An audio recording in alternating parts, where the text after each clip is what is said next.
घर की औरत। कहते हैं ना, घर दीवारों से नहीं, उसके अंदर रहने वाले लोगों से बनता है। लेकिन क्या हो जब घर के लोग ऐसे हो? सारा दिन खाती रहती हो, सोती रहती हो, कोई काम नहीं है तुम्हारे पास। ऊपर से बहू के आ जाने के बाद तो तुम और निकम्मी हो गई हो। दिखावे के लिए हाथ में माला पकड़ ली है, बाकी कोई काम नहीं करती। अरे कैसी बात कर रहे हैं? अब तो बहू आ गई है, अब तो मेरी बेइज्जती करना बंद कर दीजिए। जैसे तैसे मेरी तो जिंदगी कट गई गालियां खा खा कर। अरे उस बेचारी को तो छोड़ दीजिए। तभी बेटे के जोर जोर से चिल्लाने की आवाज आती है। कहा था ना तुमसे रिजाइन कर दो, क्यों नहीं किया? और ये पर्स लटका कर कहाँ निकली? चलो कमरे में काम करो घर का। बहू बेटे की लड़ाई सुनकर सास ससुर बाहर आ जाते हैं। सामने खड़ी होती है नई नवेली बहू रीमा।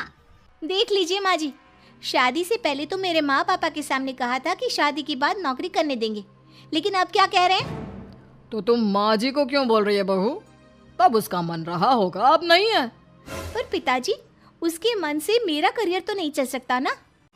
ससुर को बहू की बात पर गुस्सा आ जाता है। वो बेटी की तरफ देखता है। पापा से जबान लड़ाती है, रुक। ये बोलकर वो पत्नी को खींचकर कमरे में ले जाता है और बंद कर देता है। ये सब देखकर सास दुखी हो जाती है। पति के जाने के बाद सास बेटी से कहती है, देख बेटा, अब जमाना कुछ और है। तेरे पिता ने घर में औरतों की कद्र नहीं की, लेकिन तू ऐसा ना बन। शहर की समझदार पढ़ी लिखी लड़की से शादी की है तूने, उसका ख्याल रखा कर, तमीज से पेश आया कर। जा, बहू को कमरे से बाहर ले आ।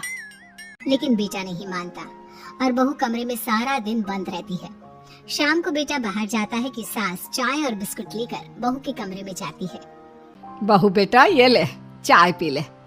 रो रो कर कैसी शक्ल बना ली है बेटा। माँ जी, ये कैसे लोग हैं? आप कैसे मैनेज कर रही हैं? ऐसे थोड़ी ना होता है माँ जी। घर की औरतों को तो पिताजी और ये इंसान समझते ही नहीं। क्या करूं बेटा, मैंने तो जैसे तैसे सह लिया, लेकिन तू ना सहना। दोनों बात कर ही रहे थे कि ससुर आ जाते हैं। अच्छा, तो अब बहू को भड़का रही हो? बहुत दिन हो गए मार खाए, अब क्या बहू के सामने खाओगे? जाओ यहाँ से, और जरूरत नहीं है ज्यादा इस लड़की को सर पर चढ़ाने की, समझी? बहू को ससुर की बात पर गुस्सा आ जाता है, लेकिन वो कुछ नहीं कहती। आए दिन बहू देखती है कि कैसे उसकी सास और उसके साथ उसका ससुर और पति गंदा व्यवहार करते हैं। फिर एक दिन, ये क्या बनाया है? खाना बनाना नहीं आता क्या? ये बोलकर वो खाने की भरी सारी थाली फेंक देता है। अरे बेटा कोई बात नहीं, शांत हो जा, मैं अभी बाहर से कुछ मंगवा देता हूँ। हाँ पापा, ऑर्डर करिए। ऐसे खाने से तो पेट भरने से रहा। वैसे खाना तुमको बनाना आता नहीं और बाहर जाकर नौकरी करना चाहती हो। अरे तुम जैसे को तो पूछते भी नहीं है बाहर। बहू को पति की बात पर गुस्सा आता है, तभी सास बोल पड़ती है। तेरे से ज्यादा पढ़ी लिखी है वो, तो तूने इसे कहा था कि तू नौकरी करने देगा तो तुझसे शादी कर ली, वरना ना ही करवाते इसके माँ बाप तुझसे शादी इसकी। और कमाती भी ये तेरे जितना ही है बेटा। बहू हैरान रह जाती है कि जो सास खुद के लिए एक बार भी खड़ी नहीं हुई, वो उसके लिए बेटे को भी भला बुरा सुना रही है। उसकी नजर में सास की इज्जत और बढ़ जाती है। वो सास को देखकर ये सब सोच ही रही थी कि उसके कान में एक जोर से चांटे की आवाज आती है। किसको किसको मार पड़ी?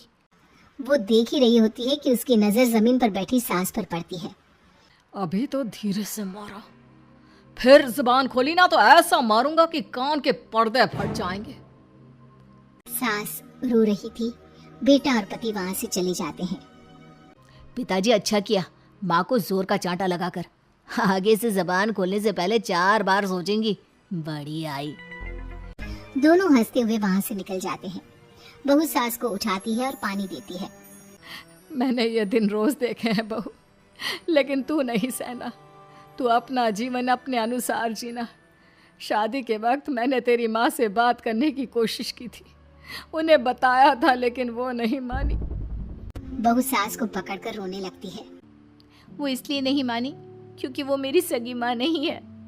माँ जी, जिस तरह से आप मेरे लिए खड़ी हुई है ना, मेरी माँ भी नहीं हुई। बेटा मैं तेरा भला चाहती हूँ, तू नौकरी इस घर में रहकर तो नहीं कर पाएगी, एक काम कर, इस घर से चली जा, पैसे कमा और खुश रह। माँ जी, हो सकता है कल तक मैं आपके इस फैसले को मान जाती, लेकिन आज नहीं। माँ जी, आप यहाँ इस नर्क को झेले और मैं आपको छोड़कर चली जाऊं? नहीं, कभी नहीं। अगले रोज सुनिए, वो क्या है ना, मुझे कुछ कपड़े और गहनों की ज़रूरत है, तो ज़रा पैसे दीजिए ना। अब आप घर के मर्द हो तो पैसे तो आपसे ही मांगूंगी ना।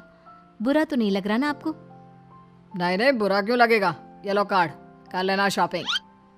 अगले रोज बिजली का बिल आया है 10,000 का, भर दीजिएगा। इतना बिल कैसे आ गया? बेटा वो क्या है ना, सारा दिन बहू घर में रहती है तो कमरे में एसी और टीवी चलता रहता है। अब कम से कम बाहर जाए तो 4 पैसे कमा कर लाए। लेकिन हम लोगों को थोड़ी ना औरत की कमाई खानी है, वो तो मर्द ही करता है ना। पति पर्स देखता है और फिर हाँ माँ, ठीक बोल रही हो। खैर चलता हूँ, ऑफिस का वक्त हो गया है। पति ऑफिस से पिता को फोन करता है। पापा, घर के खर्चे तो बढ़ते ही जा रहे हैं, ऊपर से महंगाई आप देख रहे हैं। मैं सोच रहा हूँ क्यों ना मीना को नौकरी के लिए हाँ कर दूँ, 4 पैसे ही लाएगी ना घर में। वो तो तू ठीक बोल रहा है, लेकिन ये औरत की जात, कल को 4 पैसे कमाने लगे तो यह नहीं कि सर पर चढ़कर नाचे। हाँ पिताजी, बात तो सही है। वो तो आप हैं जो माँ को मुट्ठी में रखा है, वरना मेरी वाली तो। खैर, सोचते इस बारे में। शाम को पूरा परिवार साथ बैठा होता है। वो कल पनीर की सब्जी बनानी है, तो थोड़े पैसे देकर जाना। और हाँ, कीर्तन भी रखा है संडे को, उसके लिए सामान की लिस्ट बना दी है, ले आना। पापा को दे दो, वो ले आएंगे। अरे पापा कहाँ से ले आएंगे, मेरे पास नहीं है पैसे वैसे। लो, पैसे ही नहीं है। मेरे पापा की जेब तो हमेशा नोटों से भरी रहती है। बेटा, लक्ष्मी को जो पूजता है ना, उसके पास लक्ष्मी रहती है। जो घर की औरतों को मारे पीटे, वो भला कैसे लक्ष्मी का लाभ ले सकता है। वाह वाह, क्या बात है, तो जबान खुल रही है तुम्हारी। लगता है भूल गई पुरानी मार और डांट, क्या? हाँ माँ जी, शांत हो जाइए। मैं नहीं देख सकती आपको मार खाता, और फिर हो सकता है कि मैं आपको बचाने आऊँ तो ये भी मुझे मारे। ठीक है बहू, मैं कुछ नहीं कहती, तू ये लिस्ट बस दे दे, मैं चली आराम करने। फिर अगले रोज सुनिए जी, वो मायके जाना है। वो क्या है ना, शादी के बाद से गई नहीं, तो ट्रेन की टिकट बुक करवा देना। तो मैं भी तो साथ जाऊंगा ना तुम्हारे। तो ठीक है, फिर फ्लाइट की ही टिकट करवा दीजिए। वो क्या है ना, अच्छा थोड़ी ना लगता है आप पहली बार मेरे साथ जा रहे हो और हम ट्रेन से चले, ठीक है ना? पति ऑफिस जाता है, जहाँ उसका दोस्त कहता है। अरे क्या हो गया यार, परेशान सा दिख रहा है। तेरी तो नई नई शादी हुई है, भाभी परेशान कर रही है क्या? अरे नहीं यार, तू तो जानता है थोड़ी सी कमाई में घर चलाना मुश्किल हो रहा है। तू कैसे मैनेज करता है यार?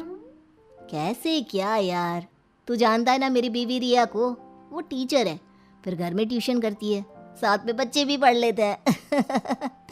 यार, घर नाम की गाड़ी दोनों पहियों के साथ चलने से ही चलती है।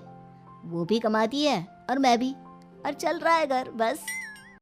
पति को दोस्त की बात समझ में आती है, लेकिन पिता का ज्ञान कैसे भूल सकता था। वही कल को सर पर चढ़कर नाचने लगी तो। शाम को घर आता है, जहाँ उसकी बुआ और उसका बेटा बैठे होते हैं। अरे आ गया लल्ला, कैसा थका थका सा लग रहा है, सब ठीक है ना? नमस्ते बुआ, कैसे आना हुआ? कैसा है रमेश? भाई को तो भाई की याद ही नहीं आती।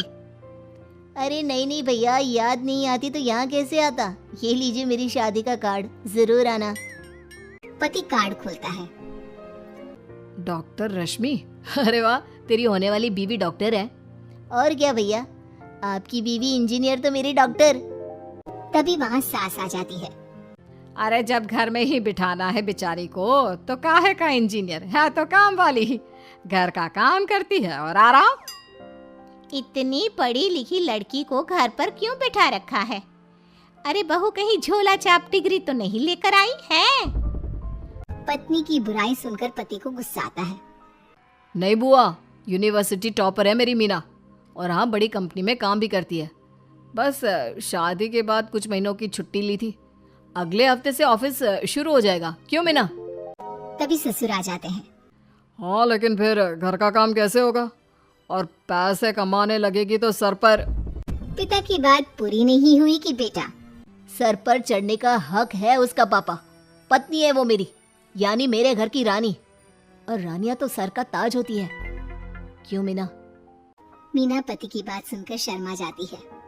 वाह बेटा, तू सही समय में समझ गया कि औरतों की इज्जत करने वाले घर में शांति और लक्ष्मी का वास होता है।